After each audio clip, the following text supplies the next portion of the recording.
Hello dear students, आज हम पढ़ेंगे कक्षा 10वीं की एक सुंदर सी कविता चांद का झिंगोला, जिसे लिखा है रामधारी सिंह दिनकर ने। तो यह कविता चांद और उसकी माता के बीच की मनोरंजक एवं रोचक वार्तालाप को दर्शाता है। यह एक मनोरंजक कविता है। यह व्यंग से परिपूर्ण है। इस कविता में एक छोटे बच्चे की मानसिकता का वर्णन किया गया है, जो हट करके अपनी माता से कुछ मांग रहा है, जिद कर रहा है। तो चलिए बच्चों, तैयार हो जाइए आसमान की यात्रा पर जाने के लिए। किसके साथ जाएंगे? चांद के साथ जाएंगे।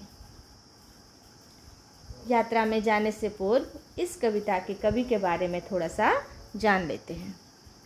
तो देखिए, ये है झिंगोला स्वेटर। स्वेटर को हम लोग झिंगोला कहते हैं हिंदी में। और ये है चांद। चांद को स्वेटर क्यों चाहिए? क्योंकि देखिए चांद कैसे ठिठुर ठिठुर कर बैठा है ठंड में। अच्छा है ना? देखिए, ये हैं कवि रामधारी सिंह दिनकर।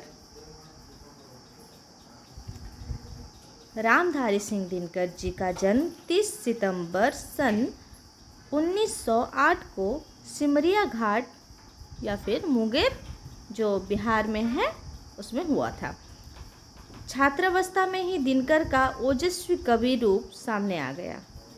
जब छात्र थे, जब पढ़ाई करते थे, तब से ही उन्होंने कविता लिखना शुरू कर दिया था। दिनकर राष्ट्रीय भावधारा के प्रमुख कवि हैं। उन्हें शौर्य और वीरता का कवि माना जाता है। दिनकर जी की बहुमुखी प्रतिभा का विस्तार गद्य और पद्य दोनों में हुआ है। भारत सरकार ने उनको पद्म भूषण की उपाधि से अलंकृत किया है। उन्हें उर्वशी महाकाव्य के लिए ज्ञानपीठ पुरस्कार दिया गया है। उनके काव्य ग्रंथों को थोड़ा देख लेते हैं। प्रमुख जो है रेणुका, हुंकार, रसवंती, कुरुक्षेत्र, रश्मिरथी, उर्वशी, हारे को हरिनाम, बापू, दिल्ली। और गद्य ग्रंथों में प्रमुख क्या क्या लिखे हैं वो रामधारी सिंह दिनकर जी ने? देश विदेश, मेरी यात्राएं, अर्धनारीश्वर, मिट्टी की ओर, रेती के फूल, संस्कृति के 4 अध्याय। तो रामधारी सिंह दिनकर जी के बारे में हम लोगों ने जाना। अभी हम पढ़ेंगे कविता। हटकर बैठा चांद एक दिन, माता से वह बोला, सिलवा दो माँ मुझे ऊन का मोटा एक झिंगोला। सनसन चलती हवा रात भर जाड़े से मरता हूँ, ठिठुर ठिठुर कर किसी तरह यात्रा पूरी करता हूँ। तो देखिए, चांद अपनी माता से एक झिंगोला के लिए जिद कर रहा है। ये चांद है और ये उसकी माता है। फोटो में आप देख सकते हो, ये चांद है और ये उसकी माँ है। वो चांद क्या बात कर रहा है, माता से क्या जिद कर रहा है? एक झिंगोले के लिए। झिंगोला देख सकते हो आप लोग, स्वेटर है, तो एक झिंगोले के लिए वो जिद कर रहा है। फिर देखिए, इसमें कुछ शब्दार्थ है, उसे देख लीजिए। हट का मतलब होता है जिद। ऊन मतलब भेड़ बकरी के रोएं। झिंगोला का मतलब छोटे बच्चों का अंगरखा या फिर कमीज। सनसन, हवा चलने की आवाज़। सनसन का मतलब है हवा चलने की आवाज़। हवा कैसे चलती है? सनसन करके हवा चलती है। फिर हवा मतलब पवन या फिर समीर। रात का मतलब क्या है? रजनी या फिर निशा। जाड़ा मतलब बहुत जोर से जो ठंड लगती है, वो जाड़ा है। तो समझते हैं अब। हाँ, हटकर बैठा चांद एक दिन, माता से वह बोला। तो इसमें हम क्या समझेंगे? इस पद को समझने की प्रयास करते हैं। चलिए, बहुत ही सरल, आसान और बहुत अच्छी कविता है। चांद को छोटे से बच्चों के रूप में दर्शाया गया है, जो अपने माँ से हट कर रहे हैं। किस चीज़ के लिए हट कर रहे हैं? एक झिंगोला के लिए हट कर रहा है। कौन? चांद। ऊन से बनी हुई एक कमीज चाहता है।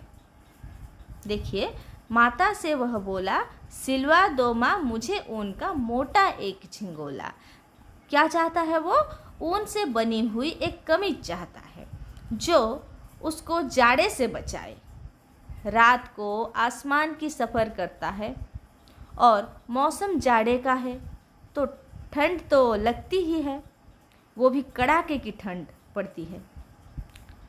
इसलिए शीत से बचने के लिए, जाड़े से बचने के लिए वो अपनी माँ से जिद कर रहा है, हट कर रहा है कि माँ मुझे एक ऊन का झिंगोला सिलवा दो ताकि मुझे आसमान की सफ़र करने में आसानी हो। सर्दी से मुझे बहुत ज़्यादा कष्ट हो रही है माँ, मुझे ऊन का एक झिंगोला सिलवा दो। तो फिर कहता है, सनसन चलती हवा रात भर जाड़े से मरता हूँ। इतनी ज़ोर से हवा चलती है कि मैं जाड़े से ठिठुर ठिठुर कर मरता हूँ। ठिठुर ठिठुर कर किसी तरह यात्रा पूरी करता हूँ। आसमान में इतनी कड़ाके की ठंड होती है माँ, फिर भी मुझे सफ़र करना पड़ता है, फिर भी मैं ठिठुर ठिठुर कर आसमान की यात्रा पूरी करता हूँ। मुझे बहुत सर्दी से बहुत ज़्यादा कष्ट होती है माँ, मुझे उनका एक मोटा झिंगोला सिलवा दे ताकि मैं आराम से आसमान की यात्रा पूरी कर सकूं। तो देखते हैं आगे कि माता चांद के लिए एक झिंगोला सिलवा पाती हैं या नहीं। आगे के पद में देखते हैं, ये कुछ सवाल है आपके लिए। देखिए सवाल का जवाब भी है। चांद का झिंगोला के कवि कौन है? रामधारी सिंह दिनकर। कौन किससे हट करता है? चांद अपनी माता से हट करता है। चांद किस लिए हट करता है? एक झिंगोले के लिए हट करता है। रात भर किस तरह की हवा चलती है? रात भर सनसन करती हवा चलती है। जाड़े में वह किस तरह मरता है? जाड़े में वह ठिठुर ठिठुर कर मरता है। तो अगर आप ये 5 सवाल के उत्तर दे पाए हैं तो आपने समझ लिया ये कविता। ठीक है, यह उत्तर भी लिखा है। आसमान का सफ़र और यह मौसम है जाड़े का, ना हो अगर तो ला दो कुर्ता ही कोई भाड़े का। बच्चे की सुन बात कहा माता ने, अरे सलोने कुशल करे भगवान, लगे मत तुझको जादू टोने। देखिए इसमें कह रहे हैं चांद आसमान का सफ़र जाड़े के मौसम में कर रहा है। देखिए जाड़े के मौसम में चांद कैसे आसमान का सफ़र कर रहा है, आसमान में घूम रहा है।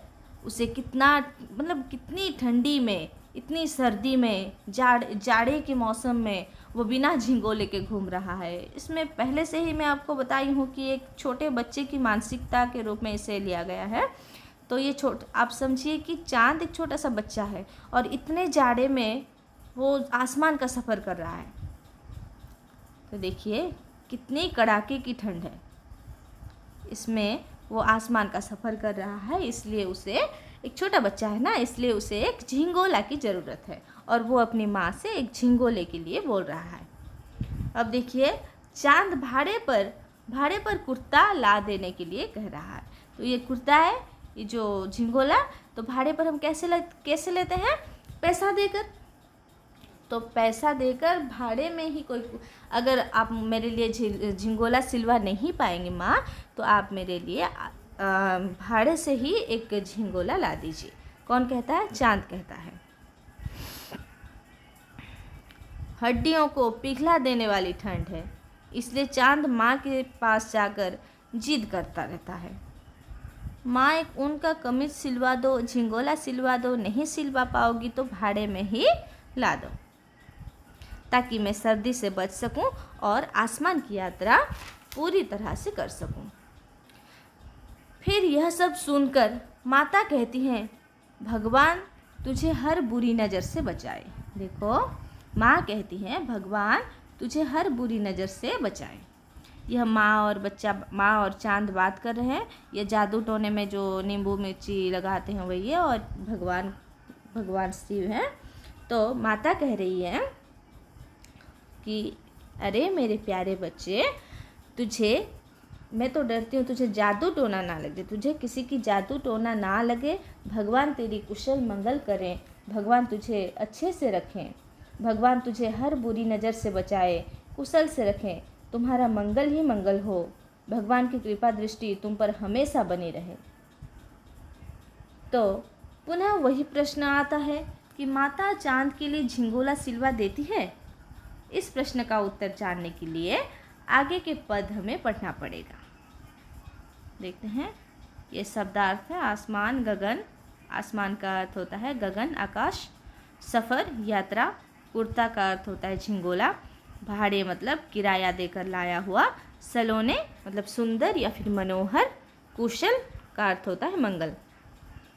फिर देखिए, चांद कहाँ का सफ़र करता है? आसमान का। कविता में कौन से मौसम का वर्णन किया गया है? जाड़े के मौसम। यदि झिंगोला ना मिले तो चांद कैसा कुर्ता लेना चाहता है? भाड़े का। माता ने अपने बेटे को किस प्रकार संबोधित किया? अरे सलोने कहकर संबोधित किया। माता किससे अपने बच्चे की कुशलता की कामना करती है? भगवान से। नेक्स्ट देखते हैं, जाड़े की तो बात ठीक है पर मैं तो डरती हूँ, एक नाप में कभी नहीं तुझको देखा करती हूँ। कभी 1 उंगल भर चौड़ा, कभी 1 फुट मोटा, बड़ा किसी दिन हो जाता है और किसी दिन छोटा। तो अब माँ क्या कह रही हैं? माँ चांद को कभी भी एक नाप में नहीं देखा करती है। जैसे कि उन्होंने कभी अपने चांद को एक नाप में नहीं देखा, इसलिए वो बोल रही हैं कि जैसे कि हम सबको पता है कि चांद घटते और बढ़ते रहता है, घटते घटते किसी दिन दिखाई नहीं देता और बढ़ते बढ़ते किसी दिन पूरा परिपूर्ण होकर आसमान में दिखाई देता है। तो माँ के समक्ष ये दुविधा है, समस्या है कि वह पशुपेश में पड़ गई है कि वह कैसे उसके प्यारे बच्चे के लिए ऊन का झिंगोला कैसे सिलवा दे, किस नाप में सिलवा दे, कैसे सिलवाए कि वो पहन पाए। तो जाड़े की तो बात ठीक है पर मैं तो डरती हूँ। माँ क्या डरती है? एक नाप में कभी नहीं तुझको देखा करती हूँ। एक नाप में उसने कभी नहीं देखा अपने बच्चे को। कभी 1 उंगल भर चौड़ा तो कभी एक फुट मोटा हो जाता है, बड़ा किसी दिन हो जाता और किसी दिन छोटा। तो देखिए, माँ ने चांद को एक नाप में कभी नहीं देखा। चांद एक नाप में रहता है क्या? नहीं रहता। देखिए, छोटा छोटा दिख रहा है, यहाँ के पूर्णिमा में बहुत बड़ा पूरा पूर्ण रूप से दिखाई दे रहा है। ये चांद और माता बात कर रहे हैं, और चांद किसी दिन बड़ा तो किसी दिन छोटा हो जाता है। देखिए, ये बड़ा हुआ है, फिर इसमें देखिए पूर्णिमा अमावस्या होता है।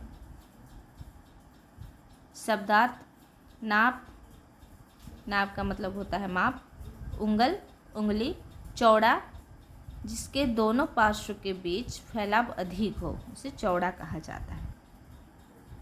देखिए प्रश्न, किसकी तो बात ठीक है? कहिए, जाड़े की। जाड़े की तो बात ठीक है। माता किस नाप में कभी अपने बेटे को नहीं देखा करती? एक नाप में कभी नहीं देखती।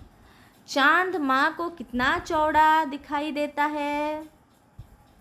बोलो उत्तर। चांद माँ को कितना चौड़ा दिखाई देता है? 1 उंगल भर चौड़ा। चांद कितना मोटा दिखाई देता है? 1 फुट। कौन कभी बड़ा तो कभी छोटा दिखाई देता है? चांद। फिर आया, घटता बढ़ता रोज किसी दिन ऐसा भी करता है, नहीं किसी की आँखों का तू दिखलाई पड़ता है। अब तू ही यह बता, नाप तेरी किस रोज लिवाए, सी दे एक झिंगोला जो हर रोज बदन में आए। तो समझते हैं ये क्या है। घटता बढ़ता रोज किसी दिन ऐसा भी करता है, कभी किसी नहीं किसी की आंखों को तू दिखलाई पड़ता है। अब तू ही बता, नाप तेरी किस किस रोज लिबाए। लिबाए का मतलब होता है लेना। सी दे एक झिंगोला जो, सी का मतलब होता है सिलाना। हर रोज बदन में आए, बदन का मतलब होता है शरीर, रोज मतलब प्रतिदिन। तो चांद रोज घटता बढ़ता रहता है, निरंतर निरंतर जो है घटता बढ़ता, घटते घटते वो अमावस को बिल्कुल भी दिखाई नहीं देता। और जैसे कि आप चित्र में देख सकते हो, देखो चांद रोज घटता बढ़ता रहता है और चांद बढ़ते बढ़ते क्या हो जाता है, बढ़ते बढ़ते वो पूर्ण रूप में पूर्णिमा के दिन दिखाई देता है।